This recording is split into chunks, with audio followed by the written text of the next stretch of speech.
अस्सलाम वालेकुम नाज़रीन, क्या हाल चाल है? ठीक हैं। आज का जो हमारा टॉपिक है ना वो ओवरसीज़ पाकिस्तानियों के हवाले से जो है ना वो चूज़ किया गया है, क्योंकि ओवरसीज़ पाकिस्तानी कुछ सऊदी अरेबिया में, कुछ यूके में जो ख़ास तौर पे 3-4 दोस्त हैं जिनके ज़्यादा से ज़्यादा मैसेजेस आ रहे हैं कि उनकी कोई प्रॉब्लम्स हैं और उन्होंने उधर से कोई फ़ैसला जात जो है ना वो उधर की अदालतों से जो है ना वो हासिल कर रखे हैं। तो उसके बाबत उन्होंने कुछ क्वेश्चंस किए हैं। तो मैं सोच रहा था कि एक वीडियो जो है ना वो फ़ॉरेन डिग्री जो है ना, फ़ॉरेन जजमेंट जो किसी बैरून मुल्क अदालत से जो है ना वो फ़ॉरेन जजमेंट जो है ना वो हासिल की जाए, उसके ऊपर एक वीडियो बनानी चाहिए ताकि उन दोस्तों के जो है मसाइल जो है ना वो हल हो सके। तो इसी तरीके से जब क्वेश्चंस वगैरह आते हैं तो फिर उस वक्त फिर वो ये पता चलता है कि कौन सी प्रॉब्लम जो है ना वो ज़्यादा है, लिटिगेशन किस चीज़ में ज़्यादा है और लोगों को मसाइल किस चीज़ पे ज़्यादा हैं। तो फिर उसके मुताबिक जो है ना वो इन्फॉर्मेशन, मेरी कोशिश होती है कि उसके मुताबिक इन्फॉर्मेशन शेयर की जाए। तो व्यूअर्स नाज़रीन, ये जो सेक्शन 13 है ना, सेक्शन 13 CPC का, सिविल प्रोसीजर कोड का सेक्शन 13, ये फ़ॉरेन डिग्री या फ़ॉरेन जजमेंट को जो है ना वो डील करता है। इसके अलावा सेक्शन 44A है। ये दो सेक्शन है जो फ़ॉरेन डिग्री को जो है ना वो डील करते हैं। तो सबसे पहले तो आप ये समझ लें कि फ़ॉरेन डिग्री क्या होती है। फ़ॉरेन डिग्री ये होती है कि अगर किसी भी फ़ॉरेन कंट्री यानी पाकिस्तान के अलावा बाहर के किसी मुल्क की किसी अदालत ने कोई फ़ैसला किया हो या कोई डिग्री जारी की हो तो उसको फ़ॉरेन डिग्री बोला जाता है। पाकिस्तान के लिए वो फ़ॉरेन डिग्री होगी। अब वो डिग्री किस तरीके से पाकिस्तान में उस पर किस तरीके से अमल दरामद होना है, इसके दो तरीके हैं। पहला तरीका तो ये है कि उस डिग्री को एज इट इज़ पाकिस्तान में ला के उसके ऊपर इजरा फाइल किया जाए, लेकिन उसकी बड़ी सख्त किस्म की कंडीशंस हैं जो मैं अभी आपको बता रहा हूँ कि अगर तो बैरून मुल्क से आप डिग्री लेके आए हैं तो वो पाकिस्तान में उसका इजरा फाइल करना चाहते हैं, तो उसके लिए सेक्शन 44A है। वो सेक्शन 44A कहता है कि यूके या जो उसके जो रेलेवेंट कंट्रीज़ हैं, अब रेलेवेंट कौन से हैं, उसमें जो है ना वो ऐसे कंट्रीज़ जिनकी बाबत गवर्नमेंट ने कोई नोटिफिकेशन जारी किया हो कि ये कंट्रीज़ जो है ना ये हमारे साथ रेलिवेंट हैं, तो इनकी डिग्री जो है ना वो हमारे मुल्क में जो है ना वो कबूल हो सकती है, तो अदरवाइज़ बाकी की जो है ना वो कबूल नहीं हो सकती।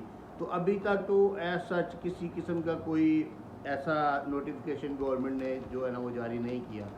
इसलिए जो डिग्री इस वक्त जिस पर एज़ इट इज़ अमल दरामद पाकिस्तान में हो सकता है, उनमें जो है ना वो नंबर एक तो यूके की सुपीरियर कोर्ट्स हैं।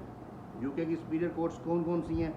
उनमें इंग्लैंड की जो हाई कोर्ट है, हाई कोर्ट ऑफ इंग्लैंड, इसके अलावा जो है ना सेशन कोर्ट ऑफ स्कॉटलैंड यानी कि जो आप ग्लासगो, उसकी जो सेशन कोर्ट है उसकी डिग्री पाकिस्तान में एज इट इज़ जो है ना वो उसकी एग्जीक्यूशन हो सकती है। High court of northern Ireland है। इसके अलावा लंकास्टर और दुरहाम की जो काउंटीज़ हैं ना, उनकी चांसलरी जो कोर्ट्स हैं, उनकी भी डिग्री जो है ना वो पाकिस्तान में एज इट इज़ जो है ना उसका इजरा, उसकी एग्जीक्यूशन हो सकती है। अच्छा, उसके अलावा अगर उन डिग्रीज के अगेंस्ट कोई अपील्स हुई हैं तो उनकी सुपीरियर कोर्ट्स ने कोई अपील्स डिसाइड की हैं, तो वो अपील्स भी जो है ना वो भी डिग्री गिनी जाएंगी और उन पर भी अमल दरामद पाकिस्तान में एज इट इज़ होगा। ये वो 5 आपको मैंने बताए हैं, एक नॉर्दर्न आयरलैंड, स्कॉटलैंड, इंग्लैंड और दुरहाम और लंकास्टर। इनकी जो कोर्ट्स मैंने आपको बताई हैं, उनकी डिग्रीज पाकिस्तान में एज इट इज़ या उनकी जजमेंट्स, उनके orders as it is Pakistan में उन पर अमल दरामद होता है। और उसका तरीक़ाकार ये है कि आपने वहाँ से टेस्टेड कॉपी लेके आनी है और यहाँ पे आके आपने कोर्ट में, डिस्ट्रिक्ट कोर्ट में, सेशन जज के पास डिस्ट्रिक्ट कोर्ट में आपने उसका इजरा फाइल कर देना है। एक एप्लीकेशन साथ लगानी है, इजरा फार्म होता है वो लगा लें, एप्लीकेशन लगा लें, एप्लीकेशन साथ लगानी है और वकालतनामा वगैरह जो भी आपका यानी कि जो डॉक्यूमेंटेशन यहाँ पे जो एक प्रोसीजर है दायरी करने का वो दायर करना है। उसके बाद कोर्ट जो है ना वो डिफेंडेंट को नोटिस करेगी। अब कौन कौन सी डिग्री यहाँ पे जिस पर अमल दरामद हो सकता है? एक तो ये कि टेरिटोरियल ज्यूरिसडिक्शन जो है ना उसका ज़हन में रखना बहुत ज़रूरी है कि फॉरेन कंट्री की फॉरेन कोर्ट कोई भी पाकिस्तान की इमूवेबल प्रॉपर्टी को डिसाइड नहीं कर सकती। यानी कि कोई ज़मीन का केस वहाँ पे डिसाइड नहीं हो सकता, ये ज़मीन इसने ले ली उसने दे दी, ये नहीं डिसाइड हो सकता। हाँ, मनी सूट्स, पैसों के केस जो है ना वो डिसाइड होते हैं। मसलन दो बंदे पाकिस्तानी, दो बंदे, एक बंदे ने दूसरे के पैसे देने हैं, वो बंदा केस करता है। उधर जो 5 आपको मैंने बताए हैं इलाके, 5 कंट्री, जो 5 सिटीज़, 5 कोर्ट्स, 5 टाइप की कोर्ट्स जो बताई हैं, उनमें वो केस फाइल करता है और वो डिग्री ले लेता है दूसरे के खिलाफ कि इसने उसका 10 लाख, 12 लाख, 20 लाख रुपया देना है, तो डिग्री हो जाता है। तो वो बंदा पाकिस्तान आ जाता है डिफेंडेंट। तो जो प्लेंटिफ है जिसने डिग्री हासिल किया वो भी पाकिस्तान आके डिस्ट्रिक्ट कोर्ट में उसकी एग्जीक्यूशन फाइल करके तो वो अपने मनी को रिकवर करवा सकता है। उसके अलावा कोई डिग्री मैं आपको बता रहा हूँ, कोई डेक्लेरेटरी डिग्री या कोई ज़मीन की डिग्री, मूवेबल प्रॉपर्टी की डिग्री पाकिस्तान में उसकी एग्जीक्यूशन नहीं हो सकती, ना वो डिग्री उधर जारी हो सकती है, ना वो डिग्री पास हो सकती है। इसके अलावा इन 5 के अलावा रेसिप्रोकेटरी जो और बाकी जो कंट्रीज़ हैं उनमें ना तो अमेरिका का अभी तक कोई नोटिफिकेशन जारी नहीं हुआ। ये तो कन्फर्म है, ये तो मस्ट है, ये सीपीसी में क्लियर कट लिखा हुआ है। यूके, क्योंकि ये सीपीसी उस वक्त बनी थी तो उन्होंने यूके यानी कि इंग्लैंड और स्कॉटलैंड, आयरलैंड और वो जो दुरहाम और लंकास्टर, ये सारे ये लिखे हुए हैं उसमें। तो इसके अलावा जितने भी रेसिप्रोकेटरी जो बाकी कंट्रीज़ हैं उनके बारे में अगर गवर्नमेंट कोई नोटिफिकेशन जारी करे तो फिर उनकी डिग्री वैलिड होती है, अदरवाइज़ वैलिड नहीं होती। अदरवाइज़ वो इधर उसकी एग्जीक्यूशन एज इट इज़ नहीं हो सकती सेक्शन 44A के तहत। अब सेक्शन 44A के तहत हमने ये देख लिया कि कौन सी डिग्री पाकिस्तान में एज इट इज़ जो है ना एग्जीक्यूट होने। इसके अलावा जो डिग्रीज होती हैं, मतलब जो यूएसए से डिग्री आ गई, जो यूएई से डिग्री आ गई, या जो इंडिया से आ गई, या कोई और किसी कंट्री से डिग्री आ गई, उसकी एग्जीक्यूशन पाकिस्तान में नहीं हो सकती, लेकिन वो कॉज ऑफ एक्शन जो है ना उसको रोज़ कर सकती है। मसलन आप उसकी बुनियाद पे पाकिस्तान में आके कोई सूट फाइल कर सकते हैं, कोई दावा कर सकते हैं। इसके अलावा आप जो असल कॉज ऑफ एक्शन है उसकी बुनियाद पे सूट फाइल कर सकते हैं। ये 3 रेमेडीज़ आपको मैंने अभी तक जो है ना वो बताई हैं। एक तो ये है कि आप उसकी as it is execution file करें, एक ये है कि आप उसकी बुनियाद पे कॉज ऑफ एक्शन बना के, यानी कि ये डिग्री जो है ना ये मुझे मिल गई है, उस वक़्त इसके खिलाफ डिग्री हो गई, लिहाजा ये मुझे ये चीज़ देने का पाबंद है, ये कॉज ऑफ एक्शन बना के आप केस फाइल कर सकते हैं। तीसरा, आप उस डिग्री को बिल्कुल एज इट इज़ भूल जाएँ और जो असल कॉज ऑफ एक्शन है उसकी बुनियाद पे केस फाइल करें और उस डिग्री को एज ए एविडेंस उसमें पेश कर सकते हैं। तो ये 3 रेमेडीज़ जो है ना वो उसमें अवेलेबल हैं जो आपकी फॉरेन डिग्री है।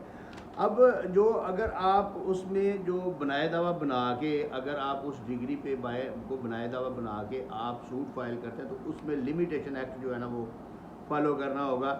जो आर्टिकल 117 है शायद, उसमें 6 साल की लिमिटेशन है कि यानी अगर आप फॉरेन डिग्री हासिल करते हैं उसकी बुनियाद पे पाकिस्तान में सूट फाइल करते हैं तो उसके लिए 6 साल की लिमिटेशन आपके पास मौजूद है। 6 साल के अंदर अंदर आपने जो है ना वो केस जो है ना वो फाइल करना है। इसके अलावा उस डिग्री की बाबत पहले कोर्ट जो है ना, अगर आप उसकी बुनियाद पे केस फाइल करते हैं तो उसकी बाबत कोर्ट सबसे पहले कुछ चीज़ें जो है ना वो उनको पड़ताल करेगी, उनको जांचेगी, उनको देखेगी। एक तो ये है कि ये डिग्री जो है ये कोई कॉम्पिटेंट कोर्ट जो है ना ऑफ ज्यूरिसडिक्शन उसने जारी की है, मीन्स के कोई ऐसी अदालत जो इस काबिल थी कि वो जारी कर सकती थी। अब केस सियालकोट की प्रॉपर्टी का है, आप उसको रियाज की अदालत में ले जाएं सऊदी अरब में और वहाँ पे जाके फाइल कर दें तो कॉम्पिटेंट कोर्ट ऑफ ज्यूरिसडिक्शन नहीं है। तो अगर इमूवेबल प्रॉपर्टी, अगर मूवेबल भी है, तो अगर एक गाड़ी जो है ना आपने बरतानिया में ख़रीदी है तो आप केस फाइल करते हैं रियाज में जाके, तो वो भी जो है ना वो, क्योंकि बरतानिया से रियाज तो वो गाड़ी गई नहीं होगी, तो इसलिए यानी कि केस जो है ना वो competent court of competent jurisdiction में जो उसने डिसाइड किया होगा, ये कोर्ट ने सबसे पहले देखना है, फिर वो आपको जो है ना डिग्री वो बनाए दावा जो है ना वो देगी। दूसरा ये है कि उसमें कोर्ट ने ये भी देखना है कि ये नेचुरल जस्टिस के ख़िलाफ़ तो नहीं, यानी कि कोई फ़ैसला कर दिया गया। नेचुरल जस्टिस यानी कि जो कस्टम, जो रिवाज, जो यानी कि एक कुदरती जो इंसाफ होता है कि एक बंदे की चोरी हुई है तो वो उसकी चीज़ें दूसरे को दे दी जाए, तो ये तो नेचुरल जस्टिस नहीं हुआ ना।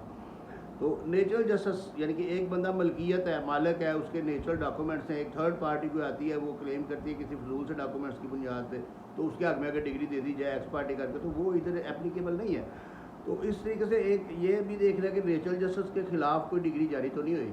तो तीसरी ये देखनी है कि पाकिस्तान के जो इंटरनल लॉज हैं, मसलन हम यहाँ पे हराम हलाल का एक कॉन्सेप्ट है और बड़ा ज़बरदस्त है, हम कोई ऐसे काम नहीं कर सकते जो इस्लाम की इंजंक्शंस के ख़िलाफ़ हैं, लेकिन बैरून फॉरेन कंट्रीज़ में कुछ ऐसी डिग्रीज़ मिल जाती हैं जो जिनके उनके अपने लॉज हैं, अपने रूल्स रेगुलेशन हैं। तो हमारी जो कोड है, जिस वक्त वो बनाए दावा इधर हम बनाएंगे, उस डिग्री की बुनियाद पे हम कोई केस फाइल करेंगे, तो हमारी कोर्ट ने ये भी देखना है कि इसमें कोई ऐसा कोई लॉ कोई वायोलेट तो नहीं हुआ जो पाकिस्तान के अंदर इम्प्लीमेंटेड है। इसके अलावा कोर्ट ने ये भी देखना है कि आया ये जो डिग्री है ये इसके ऊपर इसको as a cause of action लिया भी जा सकता है या नहीं, इसकी वैलिडिटी क्या है, इसकी कन्फर्मिटी क्या है, और इसके अगेंस्ट क्या चीज़ आती है। फिर क्योंकि डिफेंडेंट को जिस वक्त नोटिस किया जाएगा तो उसके बाद वो डिफेंडेंट उसको आगे बताएगा कोर्ट को कि ये डिग्री वैलिड है, ये हुई है या नहीं हुई, या उसको इल्म है या नहीं इल्म है। तो ये सारी चीज़ें देखने के बाद कोर्ट ने उस सूट को स्टार्ट करना है।